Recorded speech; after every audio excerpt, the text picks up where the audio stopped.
The movie begins in an African forest. The sun shines brightly there, and a small lovely kingdom can be seen. There's a beautiful waterfall nearby. Just then, we see some people running across a pristine river. They are engaged in combat with what appears to be some kind of deadly alien creatures. These creatures are none other than the Chitauri. A strange entity seems to be dragging one of them. On the other side, the great kingdom of Wakanda along with the king's palace can be seen. There, the citizens are shouting and looking around for their king, T'Chaka. Just then, the king introduces Wakanda's Prince T'Challa as the future heir of the kingdom. T'Challa, the son of King T'Chaka, is welcomed home by the inhabitants of Wakanda, a fortified African nation. However, some Wakandans dislike their prince and future ruler. T'Challa is worried about this and exclaims how a lot of people don't like him. However, the king just assures him and asks him to give the citizens some time. He then says that the Wakandans will definitely understand and love their prince. After the announcement, T'Chaka is suddenly drawn to members of the extraterrestrial Chitauri race. He immediately transforms into his alter ego, the Black Panther, and leaves to fight the Chitauri. However, T'Challa tries to stop him from fighting as he knows that the king is in no condition to deal with all of this. Makinda, one of the king's trusted soldiers, also tries to stop him due to the fact that he has not fully recovered from a previous attack. Makinda then comforts the king by telling him that he should send his royal guards, but T'Chaka cannot afford to lose any more soldiers. Before leaving, T'Chaka promises his son that he will return soon and spend time with him.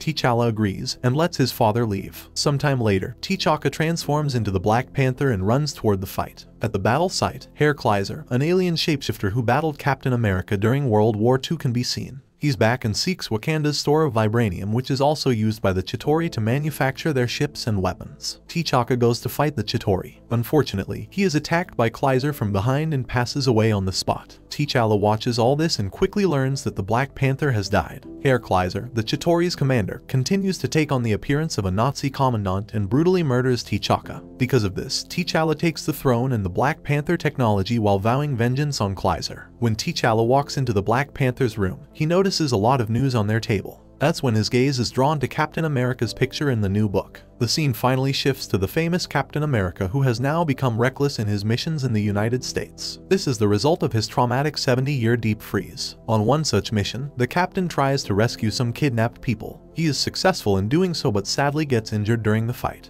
Just then, he meets Nick Fury, who advises him to rest. Captain America agrees with Fury's words and proceeds from there. On the other hand, Bruce Banner remains imprisoned in his cell following the Hulk incident. As he had lost his control before, he is now tormented and frequently drugged by a disgruntled ex-employee of his who now serves as his interrogator. Meanwhile, Betty Ross, who happens to be a prodigal scientist and Banner's love interest, discovers that the wreckage of Chitauri ships has mysteriously become brittle. She tries to find the cause of this. Moreover, Hank Pym has also become ill as a result of his excessive use of the Giant Man formula, causing tension in his relationship with the Wasp. Meanwhile, Thor suddenly envisions a future in which the Avengers are no longer alive and seeks advice from Odin. That's when he finds out that a Chitauri mothership is speeding toward Earth. Thor realizes that this might be the reason for his vision and refuses to return to Asgard. The scene shifts back to Captain America, who keeps on having terrible nightmares. He sees himself in a terrible state and tries to get away from it. Just then, the Black Panther enters his room and he wakes up. Having no idea what's happening, Captain America attacks Black Panther. Fury arrives right at that moment and stops them both. That's when T'Challa reveals that his father has been murdered by Kleiser. He was thought to have died in 1945, but he somehow is still alive and is attacking Wakanda for some mysterious reason. T'Challa goes on to say that his nation was attacked 4 days ago, eliminating King T'Chaka. After T'Challa says all this, both Nick Fury and Captain America are stunned. He then comes to know that Captain America had tried and failed to eliminate Herr Kleiser several times. After some discussion, T'Chaka asks Captain America for help in orders to stop Kleiser, but Captain America tells him that he can't. This is because he had already eliminated Kleiser twice and yet he's still alive. Just then, General Fury advises T'Challa that he should open his border so that the Avengers can enter Wakanda. However, T'Challa can't do so because it's against the nation's rule. Fury hears this and suggests changing the rule. Despite all the suggestions, T'Challa declines an alliance offer and Fury eventually moves on to reassemble the Avengers. All of the Avengers finally reunite on their mission to save Wakanda from Chitauri. They all prepare for battle. However, Banner doesn't want to be a part of this. He wants to be free of his guilt and simply stay out of the battle. That's when Betty tells him that the Avengers do not require his help.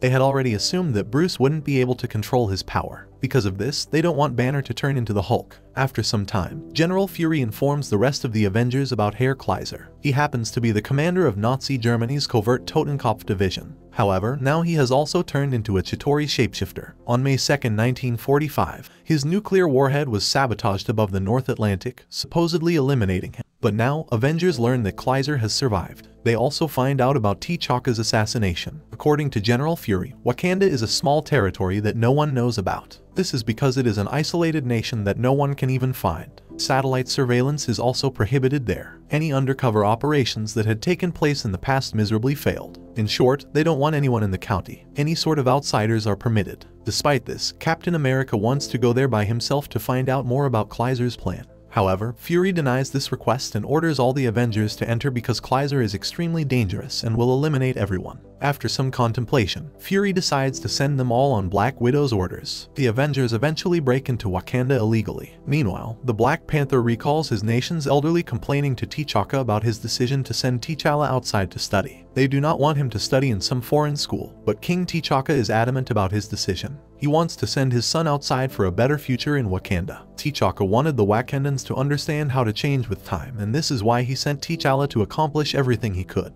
He believed that a good king should understand what is best for his country and people. After learning everything about the outside world, T'Challa, like his father, aspires to be a great king. In the meantime, T'Challa desires the Avengers' assistance and advice rather than their participation. This is because he does not want to go against the people of Wakanda. Just then, Captain America comforts T'Challa after Kleiser murdered his father. Not only that, but the Chitauri commander also murdered many people close to Captain America. That is why he takes this matter so seriously. After much deliberation, Black Panther permits only Captain America to enter his kingdom, and he orders all the other Avengers to return to their ship. Captain America is the only one allowed into Wakanda by Black Panther. He is secretly taken to the palace where he is shown the Chitauri's old ship. Meanwhile, Black Widow is apprehended by the Wakandan soldiers who are fighting one another. The fight is then joined by the other superheroes. On the other hand, Black Panther reveals that the Chitauri are searching for the heart of Wakanda. He then claims that his grandfather and father desired peace, but Herr Kleiser was opposed to it. Ever since this altercation, Wakanda considers all people on the planet to be their enemies. As a result, they have lost faith in everyone. Captain America hears all this and asks Black Panther what Kleiser's new plan must be. However, even Black Panther is unsure of what's going to happen next. Both continue to debate the issue, and that's when Nakinda enters the room. There, she notices Captain America with the king and is shocked. As the secret is out, the Avengers and Wakandan warriors are pitted against each other. After some intense fighting, the Wakandans are victorious. The Avengers are then ordered to return to their ship. Since foreigners managed to enter Wakanda, T'Challa is deemed to have betrayed his nation.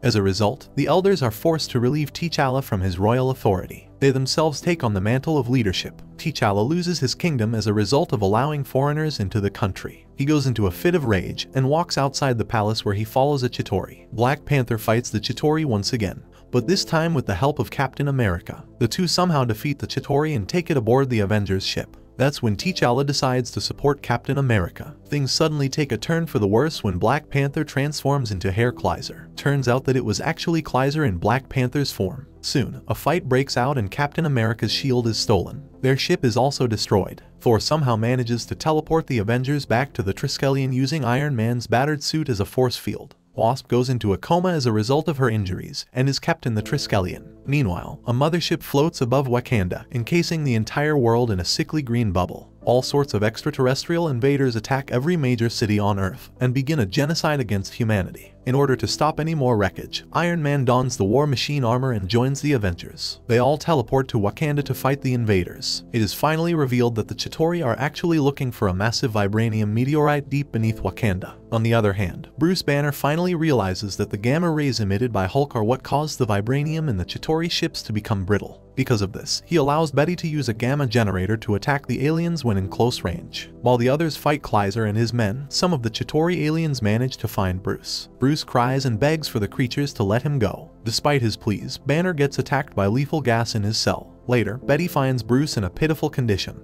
and asks him to turn into the Hulk, but Banner is way too weak for this. He passes away soon after and Betty is devastated. The war continues and the Avengers seem to be losing. The Wakandans and Black Panther fall weaker in front of the Chitauri. Just then, Betty and the resurrected Wasp fly to Wakanda and hand over the gamma generator to Iron Man, who uses it to attack the mothership's interior. Despite the fact that his condition is deteriorating due to his use of his powers, Giant Man shrinks down to assist Iron Man. Suddenly, Bruce Banner's lifeless body transforms into the Incredible Hulk, who awakens to fight the alien invaders. The scene then shifts to Captain America and Black Panther, who are engaged in a bloody battle with Kaiser. It appears as though he is almost immortal due to his fast healing factor. Having no other option, the two force Kaiser into a pool of liquid vibranium, trapping him as it solidifies. Meanwhile, Iron Man and Giant Man enter the mothership and use the gamma generator to destroy its core. However, Giant Man's injuries cause him to collapse. Seeing this, Iron Man carries Hank back to the ground. His condition is too weak and everyone gets emotional. Before passing away, Giant Man reconciles with Wasp,